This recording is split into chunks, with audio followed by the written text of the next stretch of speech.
ED की गिरफ्त में आए आलमगीर आलम की होटवार में पहली रात बेचैनी से गुजरी है, तो सुबह उन्हें ईडी के सवालों से दो चार होना पड़ा और इसी बीच खबर आई कि उन्होंने मंत्री पद से इस्तीफा दे दिया है। इस्तीफानामा राजभवन को भेजा गया और आलमगीर आलम 6 दिनों की ईडी की रिमांड पर भी हैं। देखिए रिपोर्ट।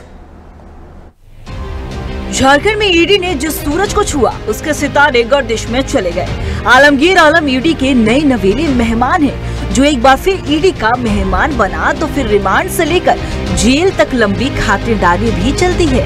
हेमंत सोरेन इसके एक मिसाल भी है और आलमगीर का तो अभी अभी टोकन ही कटा है। रिमांड का पहला दिन है, पूछताछ से पहले ही इस्तीफानामा लिखकर राजभवन भेजना पड़ा है उनको, वरना सरकार के मुखिया चंपाई सोरेन उन्हें कैबिनेट से बाहर का रास्ता दिखाने की तैयारी भी कर चुके थे।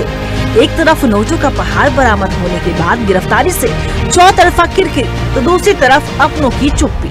ऐसे में बर्खास्तगी की शर्मिंदगी भारी पड़ सकती थी, इसलिए न चाहते हुए भी आलमगीर आलम ने इस्तीफा अपना लिख दिया। 6 दिनों तक ईडी उनसे अब पूरा हिसाब किताब मांगेगी और मुमकिन है तो 6 दिनों के बाद भी रिमांड बढ़ जाए।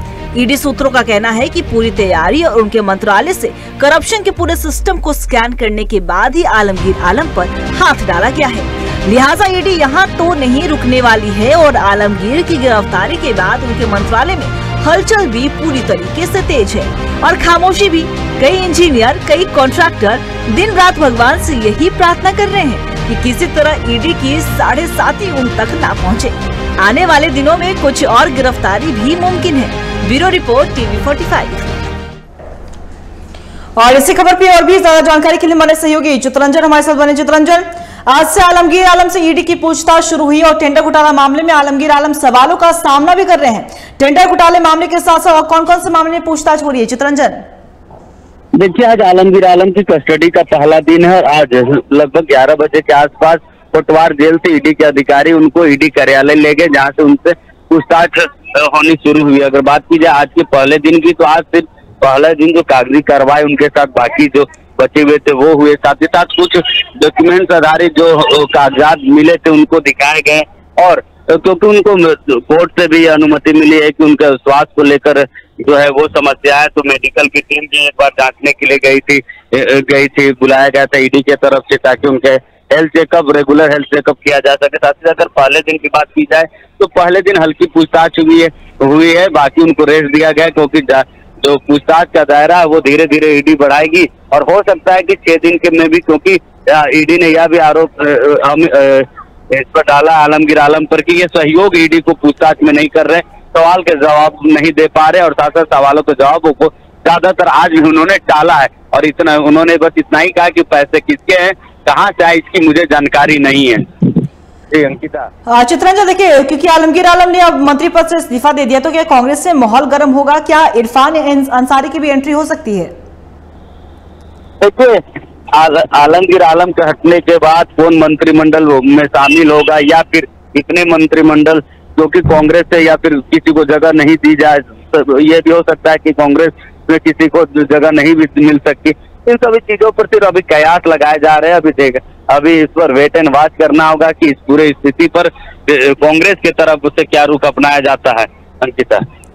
चित्रंजन, मेरा आपसे एक आखिरी सवाल है। देखिए, कहा जाता है कि चाहे कोई भी सीएम हो, आलमगीर आलम के विभाग में कोई हस्तक्षेप नहीं करता, तो कुल मिलाकर ये समझा जाए क्या ईडी की जांच का दायरा बस ग्रामीण विकास विभाग तक ही सिमट कर रह जाएगा?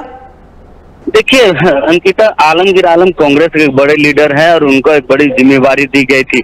जिस तरीके से जेएमएम के लिए हेमंत सोरेन, चंपाई सोरेन अपने विभाग को संभाल रहे थे, ठीक उसी तरह कांग्रेस कोटे से आलमगीर आलम जो है वो अपने विभाग को संभाल रहे थे। सिर्फ आलमगीर आलम ही नहीं, रामेश्वर उरांव भी है कांग्रेस के नेता, पुराने बड़े लीडर्स हैं। इनके भी जो है विभाग में हस्तक्षेप बाकी विभागों से या मुख्यमंत्री की तरफ से जल्दी नहीं देखने को मिलती है, क्योंकि दोनों ही पुराने बड़े कद्दावर कांग्रेस के नेता रहे, उनका खासा अनुभव भी रहा है मंत्रालय को चलाने में। इसलिए हस्तक्षेप जो है इन दोनों के मंत्रालय पे कम ही देखने को मिलते हैं। ऐसे में अगर बात की जाए आलमगीर आलम के विभाग की, तो जांच का दायरा सिर्फ ग्रामीण विकास विभाग तक ही नहीं हो सकता है, जांच का दायरा जो धीरे धीरे बढ़ेगा तो अवैध खनन तक भी जाएगी। जी जी चितरंजन, आपका बहुत बहुत शुक्रिया तमाम जानकारी के लिए। तो बता दें आपको कि ईडी की गिरफ्त में आए आलमगीर आलम की होटवार में पहली रात बेचैनी से गुजरी है। तो सुबह उन्हें ईडी के सवालों से दो चार होना भी पड़ा और इसी बीच मंत्री पद से उन्होंने इस्तीफा भी दे दिया। अब इस्तीफानामा राजभवन में भेजा गया। और लेकिन बता दें आपको कि आलमगीर आलम 6 दिनों की ईडी की रिमांड पर है और ऐसे में ईडी की पूछताछ में क्या कुछ निकलकर सामने आता है, अब ये तो समय ही बताएगा।